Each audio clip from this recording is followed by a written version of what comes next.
Funerals are a chance for those left behind to grieve the ones they have lost. They're full of high-strung, tense emotions a lot of people don't know how to process. Given these tensions, it's likely better that we don't usually get to attend our own.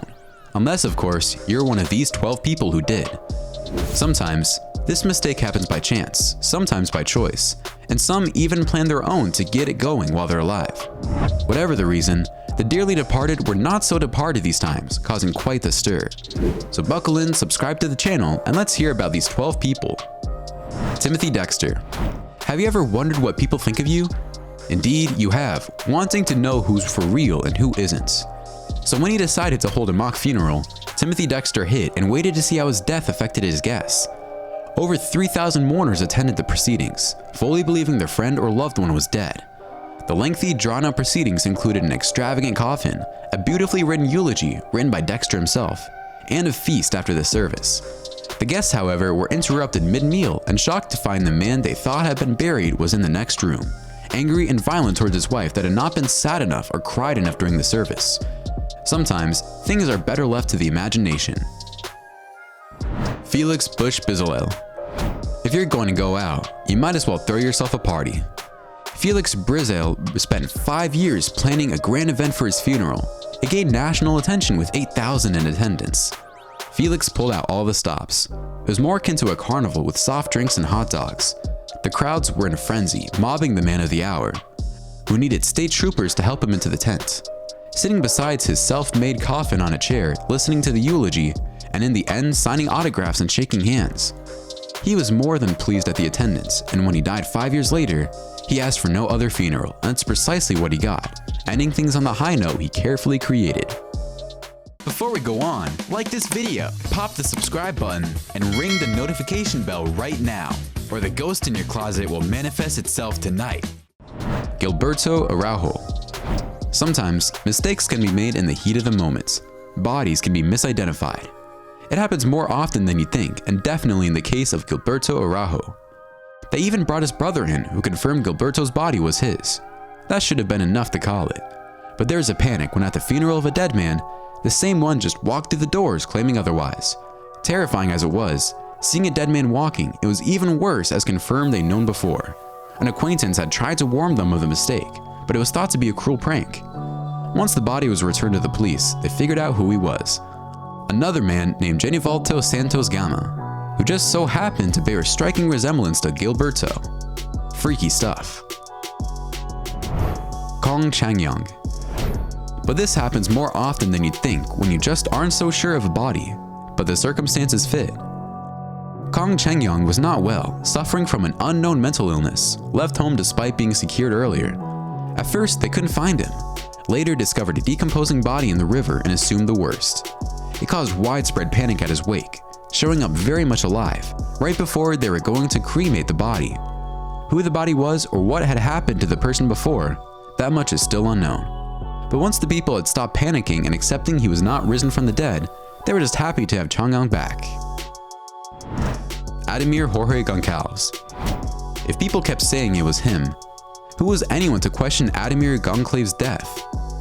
Disfigured from a car crash, the body was nearly unrecognizable, but several of his loved ones and relatives swore they knew it was him, and said it was the same clothes he had been wearing before. It wasn't until the next day at the funeral when his mother looked at the body, uncertain it could be her son, even in that state. The funeral party was given a real shock when Ademir came in, flesh and blood, and very much alive. He'd been out with friends nowhere near the crash site, and hadn't even known about the proceedings until midway through. People came to give their respects and came out having seen a ghost, or close enough. Frederick Ward. Who said you couldn't be a criminal and an upstanding citizen? The 19th century outlaw Frederick Ward was often referred to as the gentleman bushranger. He was well known as sort of a Robin Hood, stealing from properties and holding up mail coaches, but redistributing and giving away most of the spoils. However, the one thing he wasn't known for was violence. He was kind and often polite to even his victims. This fact would come as a surprise to anyone who heard of his last standoff. Reports claimed that he was cornered by the constable, shooting his way through the police. People claimed it couldn't have been him, that he wasn't like that and had never shot at anyone like that before. Thought it was his uncle, Henry Ward, instead, but the funeral proceedings went on all the same. Given the time, there was no way to prove it either way, and they proceeded with the funeral. However, A woman dressed in all black with a veil and a distinctly manly gait attended. Some people believed it may have been Frederick instead, but I guess we'll never know. Dragan and Dragica Maric, married without children. Dragan and Dragica Maric arranged their joint premature funeral in 2016. The funeral was planned as a sort of kindness. When asked, the Marics explained they did not want anyone to have to pay for a funeral for them. They bought and raised their tombstones, sent out invitations, and about 200 people showed up to what turned into an all-night celebration with food, drinks, and music at a local restaurant. Dragan gave a passionate speech about the couple's love-filled life, and they said preemptive goodbyes to their loved ones. Considering the funeral a success, the Maric souls and hearts were peaceful and ready to go when the time comes. Zhang Diyang. Haven't you ever worried about the afterlife? We can hardly blame Zhang Diyang for his concerns, given that Chinese culture says the dead will have the exact needs of the living. At 66 years old, Zhang had no children, no spouse, and worried he'd have no one to take care of him when he died. So in 2016, he decided to change that and arrange a mock funeral, bringing in a couple dozen of his loved ones, but hundreds of others from surrounding villages. He was thrilled. People pretended to be mourners, praying at his feet, and he even got to crawl into his own fake grave at the end. They also included a fake wedding to a dead woman, as it's unlucky in their culture to go into the afterlife without a spouse.